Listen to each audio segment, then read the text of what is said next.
क्योंकि जब बढ़िया मार्क्स तो फिर घर वाले बहुत इज्जत करते हैं। इंपॉर्टेंट जो है वो इनको इंडिपेंडेंट रखा गया है क्योंकि स्कूल वाले बस रीडिंग लगवाते हैं और सिलेबस भगा देते हैं।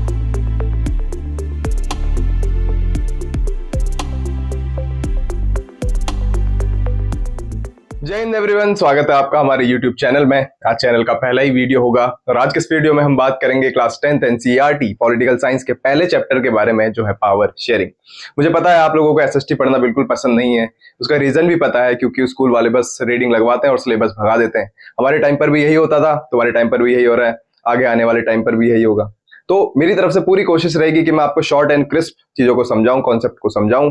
हमारे पास अभी ये व्हाइट बोर्ड है, इसी से हम पढ़ेंगे और शॉर्ट से शॉर्ट में चीजों को समझेंगे और आपके बढ़िया मार्क्स आए, मैं पूरी कोशिश करूंगा बोर्ड एग्जाम में, क्योंकि जब बढ़िया मार्क्स तो फिर घर वाले बहुत इज्जत करते हैं और फिर वो एक ऑरा ही अलग होता है घर में कि अरे कितने बढ़िया मार्क्स आए हैं। ठीक है, तो हम पढ़ते हैं हमारा पहला चैप्टर पावर शेयरिंग। एनसीईआरटी हमको बताता है कि पावर शेयरिंग इंपॉर्टेंट क्यों है। इसके अंदर हमको दो केस स्टडीज पढ़ने को मिलती हैं, एक है बेल्जियम की केस स्टडी और एक है श्रीलंका की केस स्टडी। पहले बेल्जियम की केस स्टडी को पढ़ते हैं। बेल्जियम नाम की जो कंट्री है वैसे तो यूरोप में है। बेल्जियम बहुत फेमस है चॉकलेट्स के लिए। अगर आपने हिस्ट्री का पहला चैप्टर पढ़ा होगा जिसको नेशनलिज्म इन यूरोप बोलते हैं, तो बेल्जियम नाम की कंट्री ट्रीटी ऑफ वियना जो हुई थी 1815 में, आपको याद होगा, तो ट्रीटी ऑफ वियना के अंदर ही नीदरलैंड्स के पास चली गई थी।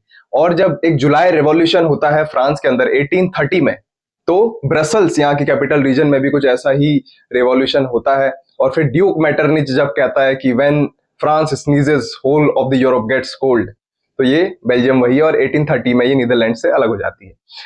यहाँ केस क्या है, यहाँ कॉम्प्लेक्स एथनिक कॉम्पोजिशन है, यानी कि काफी सारे कल्चर्स कम्युनिटीज के लोग एक साथ रह रहे हैं। देखिए दो स्टेट्स हैं, फ्लेमिश एंड वेलोनिया। फ्लेमिश वाले रीजन में डच लोग बहुत ज्यादा है 59%। वेलोनिया नाम के रीजन में फ्रेंच लोग हैं 40%। रिमेनिंग 1% जर्मन लोग भी इधर रहते हैं, जर्मन स्पीकर्स भी रहते हैं। और ब्रसल्स जो यहाँ की कैपिटल रीजन है, यहाँ पर केस अलग है, यहाँ पर फ्रेंच लोग ज्यादा हैं 80% में है और डच लोग हैं 20%। तो इतना जब कॉम्प्लेक्स एथनिक कल्चर कॉम्पोजिशन इधर देखने को मिल रहा है, 1950-60s में इधर लैंग्वेज को लेके, कल्चर को लेके डिस्प्यूट्स होने लगते हैं। तो लिंग्विस्टिक डिस्प्यूट्स आप लिख सकते हैं इसके अंदर। अब बेल्जियम की गवर्नमेंट क्या ऐसा दिमाग लगाती है, क्या सोचती है कि जितनी सारी कम्युनिटीज हैं ये सब एक साथ रह सकें, कोई टेंशन टसल नहीं हो, उसके बारे में मैं आपको बताता हूं। अब हम बात करते हैं हमारे अगले टॉपिक की, जो है अकोमोडेशन इन बेल्जियम। आखिर बेल्जियम की गवर्नमेंट ऐसा क्या मॉडल लाती है जिसकी वजह से वहां जो लोग रह रहे थे और उनके बीच में जो कल्चर्स को लेके, लैंग्वेज को लेके डिस्प्यूट्स थे, वो सब खत्म हो सके, लोग एक साथ रह सके। तो हमको पता चलता है कि बेल्जियम के अंदर 4 बार कॉन्स्टिट्यूशन में अमेंडमेंट्स किए गए, यानी कि चेंजेस या अपडेट्स। 1970 से 1993 के बीच में कुछ मॉडल बनाया गया, जैसे सेंट्रल गवर्नमेंट लेवल पे डच और फ्रेंच मिनिस्टर्स की इक्वालिटी की बात करी गई, यानी कि ये दोनों मिनिस्टर्स इक्वालिटी में रहेंगे। वैसे हमको पता है कि डच लोग जो हैं इधर मेजोरिटी में 59%, तो आप ध्यान रखिएगा।